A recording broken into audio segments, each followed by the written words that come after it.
निदहाति वेदः स नः पश्यदति दुर्गाणि विश्वा नावेव सिन्धुम् दुरितात्यग्निः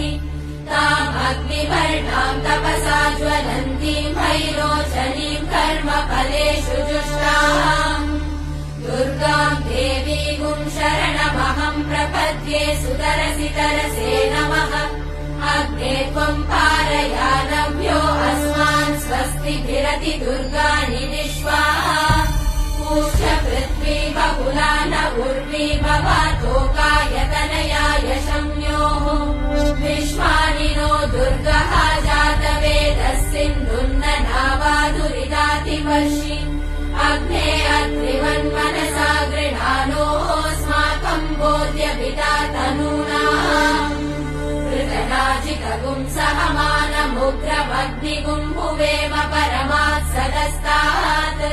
स नः पश्यदति दुर्गाणि विश्वाक्षामद्देवो अतिदुरितात्यग्निः रक्तोषिकमेभ्यो अध्वरेषु सना च होता नव्यश्च सत्स